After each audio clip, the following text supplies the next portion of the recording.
What up, Boo Radley? How are you? How is everyone? I'm good. We're here for our weekly manifestation oracle message. Well, already a whole bunch of cards just flipped over. I don't know if these are all, you know what, we're just going to take them, but then we're going to continue to pull a few. So our first card was self-employment, straight to business. Hello, how are you? We're here for our weekly manifestation message. This is going to give us an idea of how we should focus our attention and some encouragement and guidance in the way of our manifestations and goals. So our first card that came out is self-employment.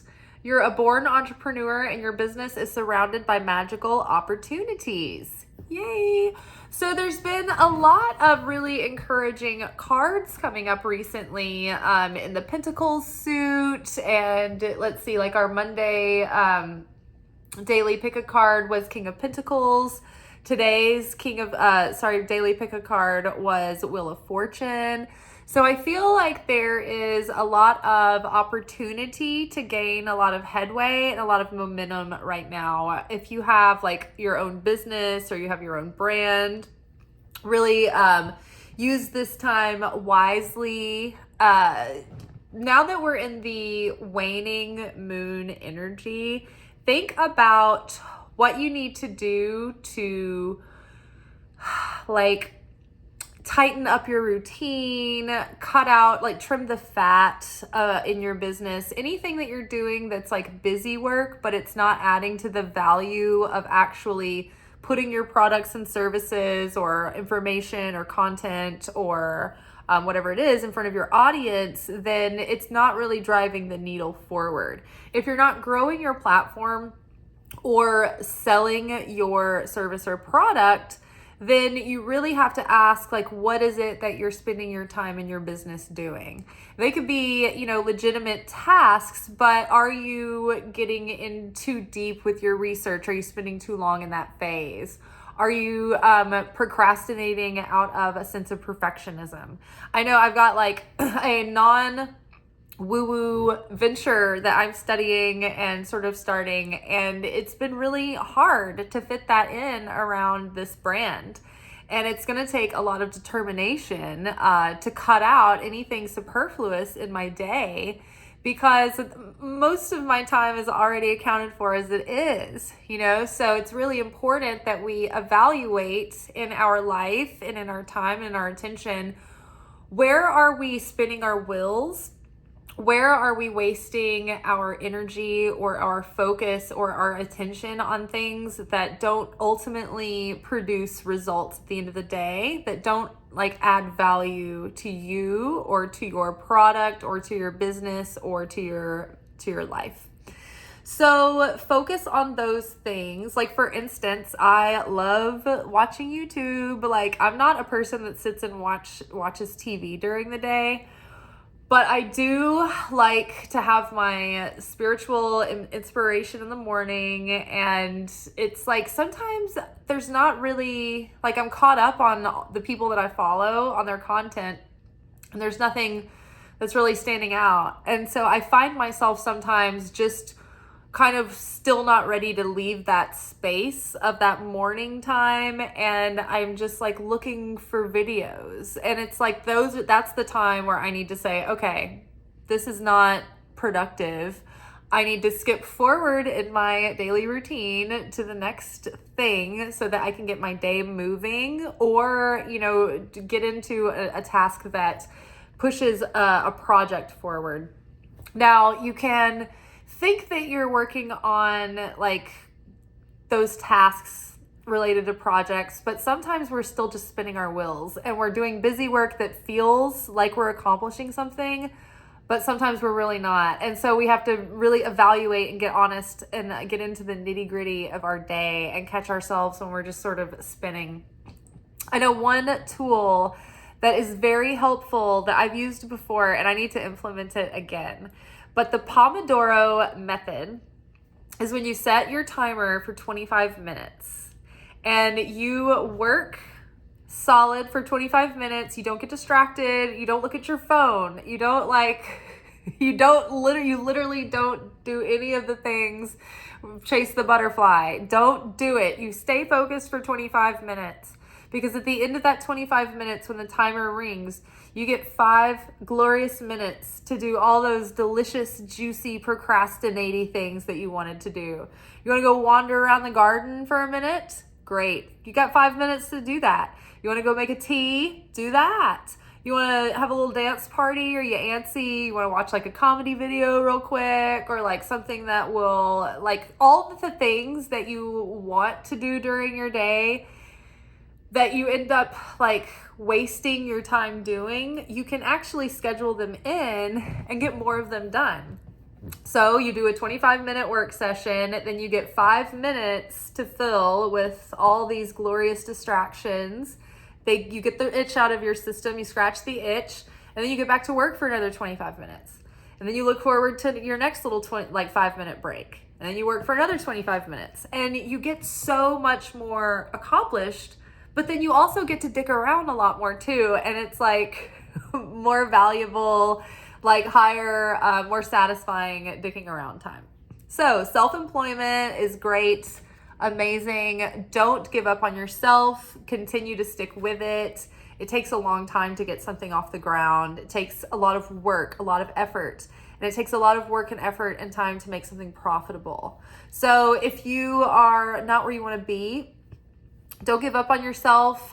You may just need to hone in and on your focus and shift what you're putting your attention, resources, and energy into. Yes was another card. Your intuition is correct, so take action accordingly. So as it pertains to your business or your goals or your dreams, you may have had an intuitive ping to follow a lead on something recently, or follow up on an idea, or maybe you've been sort of wanting to do this thing and you've been like nervous and pushing it off. Well, maybe it's time to give it a try and just see how it goes. And so don't put a lot of pressure on yourself. Just make it something that you're like, okay, I'm just going to make this something fun that I'm doing. And I'm just going to try it this once and see how it goes. And I'm just going to do it for fun. And so it's not serious. There's no way I can fail. Not a lot's at stake. And just break the seal and see what you can see what happens without a lot of pressure. I know for myself, I've been really curious and sort of wanting to try this for a long time, but to go do readings like they do in the French Quarter.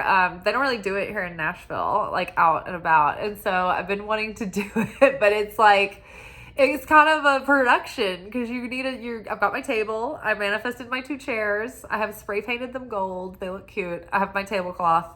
I need a chalkboard sandwich sign now and like some frames to put a QR code in. And I think I'm ready to go. But yeah, I mean, it's just like once you think about something like that, there's so many little logistical things that can hold you back and be overwhelming and be like, oh, I never want to do it.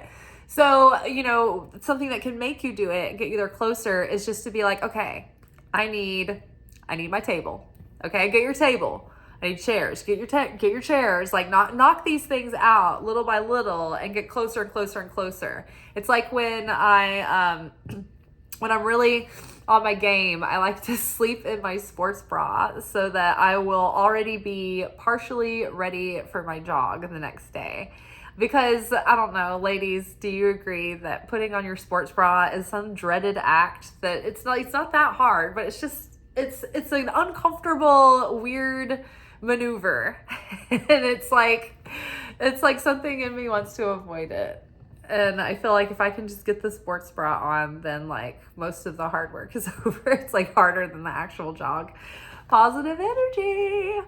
Surround yourself with positive people and situations. Avoid negativity. So yeah, our dreams, our goals, our like creations, our manifestations, they're very tender in their let's call them their early trimesters, right? Because our dreams and our goals, they're sort of like babies and they're like fetuses incubating, and before they're birthed through, it's all very, very sensitive. And so cosmically and mystically speaking, your dreams are very vulnerable in the beginning and before they're manifested, and they can be under the attack. They can be vulnerable under the attack of evil eye, evil tongue, people naysaying. You might be like, "Oh, I have this idea," and like everybody in your family's like, "It's dumb, don't do it," and you're like, "Oh, this is just the way people are. Everybody's like this." Every time when I was like writing screenplays, every time you tell someone it could be like the most amazing idea and they ignore it completely and they're like, I have an idea, and then they want to rewrite your entire story, but they don't want anything to do with the discipline of actually writing. Like, everyone's a critic, everyone's got their grand ideas, everyone can do it better, but guess what? No one's actually doing it. So so surround yourself with positive people who are like the kind of people where when you spend time together, you're built up and you're inspired and you're like motivated and you're like engaged and curious and eager and you're like kind of excited to get started and jump in when you leave them. I'm lucky because the people that I work with they're all creatives, and everybody's, got these dreams and goals they're working towards, and they're all really intelligent, sensitive people. And so it's really great. I have a good time at work, and I feel like there's so many people there that we can, put our heads together, talk about our ideas and things that we're working on and working towards. And it's very encouraging and very exciting. So it gives you fuel for your fire. Whereas if you're around people who just don't get it and they're like naysayers and they are mostly, preoccupied with just like, I don't know, mundane things, they're not going to understand when you need to take time away from going to like usual social events to work on your goals and dreams. And then you can kind of feel guilty about that because everybody's like, why don't you want to hang out? Why aren't you coming with us? Or why don't you just spend time like just chilling? And it's because you have to use that time to get your thing off the ground and to keep it off the ground. And if somebody's not really working on things, they don't understand that. If somebody has like just a normal 9-to-5 life, it's like their routine's pretty ironed out, especially if they already have a relationship and they're like in a relationship and settled. It's like, what do you've got it all figured out. No wonder you've got free time. You have like after work, you don't have like a business that you're creating, if you don't have like a sport that you go play, or you don't have, like music that you make. It's like, wow, you just go home and have free time. Like, what do you do? These are the people that watch sports and play games. Like, wow, a game, like it must be so much fun. But yeah, so it's just, this is a different breed. So if you're watching this channel, you're probably the kind of person that has like a whole double life that you're trying to navigate through.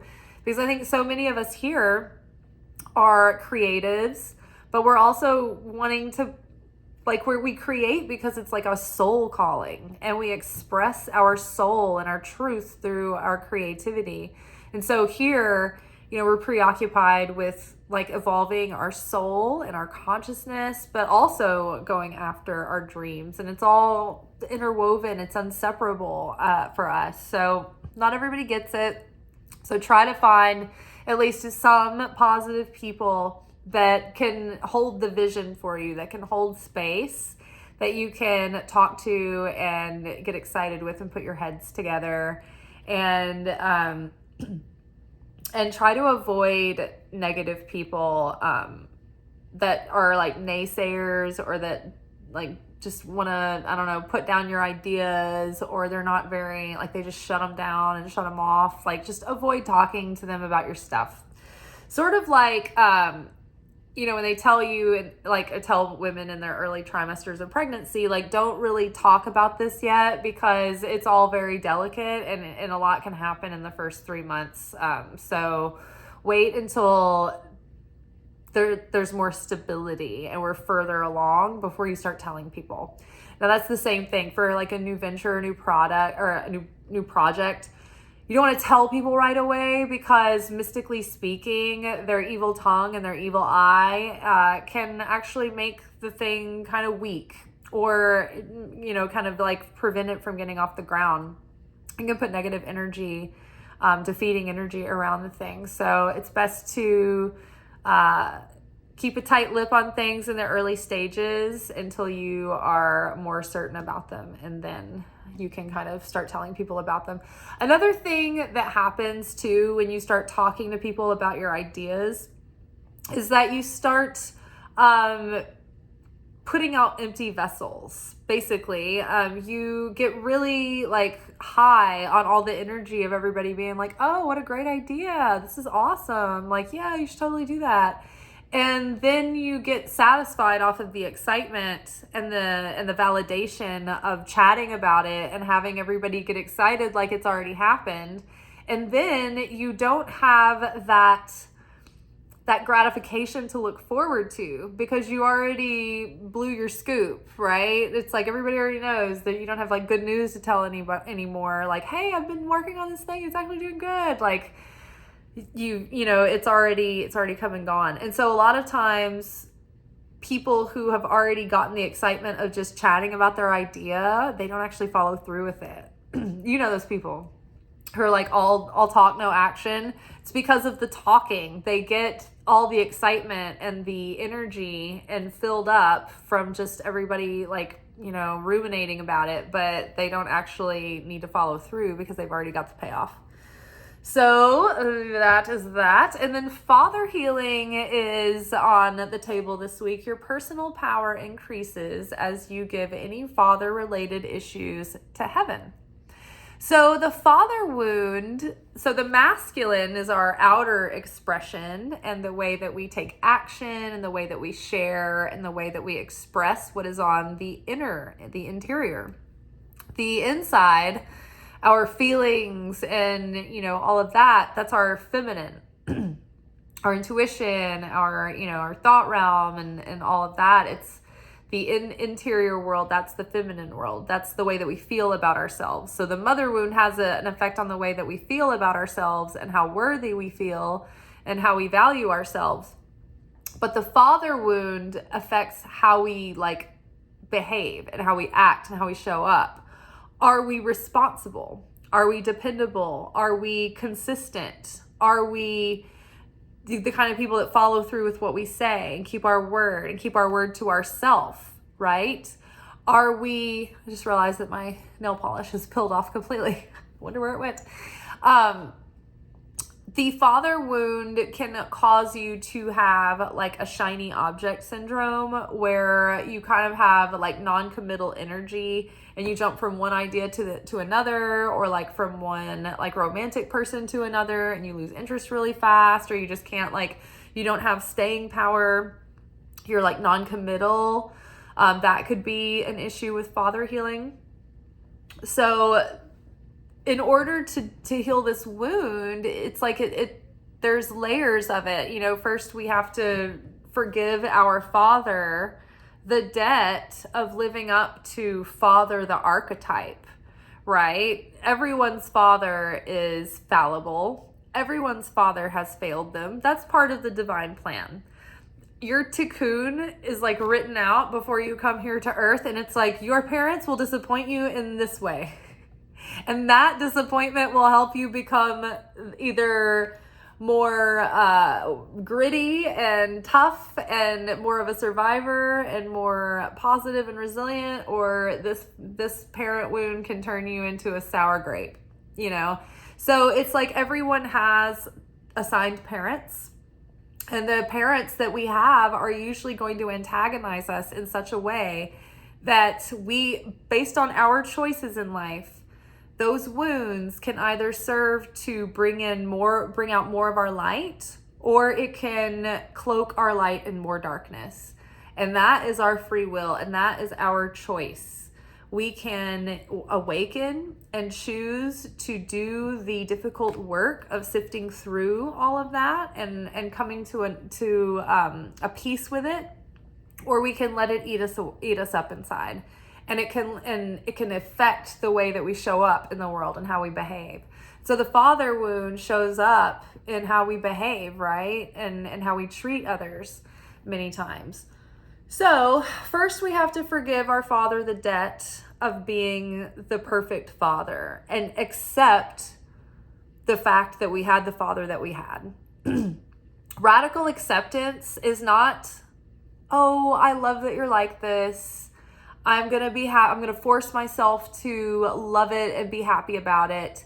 That's not really what that means. It just means that you accept that it is what it is. Like, that's the way it was. Like, I know for myself, and I've seen other people do this, where you wish that your dad was different growing up. And you wish you'd had it different. And you wish you could have gone on all kinds of like fun camping trips and done that whole thing and had that dad, you know? And you can mourn the fact that you didn't have that dad, but you can't fight with the fact that you didn't have that dad for the rest of your life, right? You can't be bitter about it. You can't keep holding on. Like, if you hold on tight enough, you could go back and change the way it was. And you probably won't be able to have that now because your dad probably isn't that kind of person. And that's why he didn't have the ingredients it took to give you that to begin with. So the first step in healing that wound is just to stop fighting with reality. Like, okay, I do not have that cookie cutter 1950s like dad, and he will never be that dad. And so it does him a disservice if I can't accept him for who he is. If I'm trying to make him something else, then I'm a bad guy too in that situation, because I'm not seeing him for a human being, for who he is. I'm only seeing him for an archetype and for a transaction that he didn't pay up on, right? So we have to give Father the forgiveness of the debt of living up to a standard that no one can meet. And even though he may have fell really short from meeting any kind of standard, you know, it's still like you can't really change the experience you've already had with the father that you have. You are born by this man. You can't change that. You have the biological dad that you got. And it's like you can't really change who he is. Maybe you can find a male mentor, you know, who can be, you know, a friend, but just accepting the fact that like your dad who he is number one, first step. You don't have to be happy about it. You don't have to agree with him. You don't have to love it. You don't have to like him. You just accept this is who he is. I see you for who you are. I'm not looking past you at a painting of what I wish that you would have been. Number one. So I think 2, after that, is just to try to find a way, and I know this can be hard, but try to feel your father's love for you. And I know that can be impossible in some situations, but in any given situation, no matter how shitty your dad was, he was probably doing the best he could for the life that he'd had and all the damage and baggage that he hadn't processed. And he didn't have any tools or capability to do that. And so many people out in the world are like bullets just ricocheting in a metal room, right? You know, even spiritual people, it's like we're at the mercy of just the grace of God half the time. We're all just these terrified, wounded inner children running around and, you know, with our ego defense mechanisms up constantly. And so our parents were no different. And when we were very little, they were very young, even less equipped than they are now. So just getting perspective around that and trying to look beyond the material way that the dad showed up or didn't. Maybe the dad abandoned, maybe the dad skipped town. But if your dad left you, then in his mind, he thought you were better off without him. And usually I believe that men and women leave children that they feel like they will damage more than they will help. Not because they don't care about that child at all, but the very opposite, because they are trying to protect you because they feel so terrible about themselves and they see themselves so negatively. So if you can try to do the acrobatics in your mind of rearranging things so that you can try to attempt to feel your Father's love for you. And then you can try to feel love for your Father. There's a Kabbalah exercise that is life-changing for parent healing. And you can do this with the mother and your father. But you're going to want to journal, so get your journal ready. The first question you need to ask yourself is, what are 3 to 5 difficult reasons that I chose my father? You're not going to pick out the things that are like, well, because he was, he made me a good softball player. And, you're not picking out the obvious things where your dad was like a good dad and he like was, like made sure you were this and that. I'm talking about like, I chose my, narcissist father. It doesn't really help to label the parents narcissists or not, because it does in a way, because then you can see the way that you grew up wasn't healthy. And so you can start to unravel those dynamics and understand what is healthy and normal and what isn't. But as far as like being like just carrying around that label of them, just continuing to for reasons other than trying to like unpack your life, it sort of creates more separation and it just maintains the wound. So even though, but difficult reasons why you would pick your parents. So yeah, maybe you did have a very distant father. Maybe you had a cold, emotionless, distant father who wasn't involved with you. Well, why would you have chosen that father? Assuming that tikkun happens before we, come to earth, where we choose our parents and we choose the parents we have so that they will take our soul through the fire and wield it and bring that, that inner part of us out, that inner radiance, that inner potential.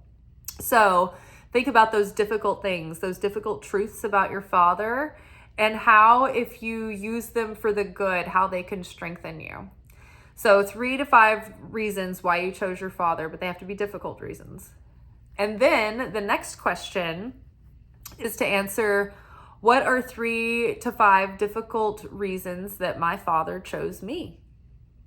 Because we all serve to evolve each other through life and teach and learn from one another. And so you provided fodder for your parents just as they did you.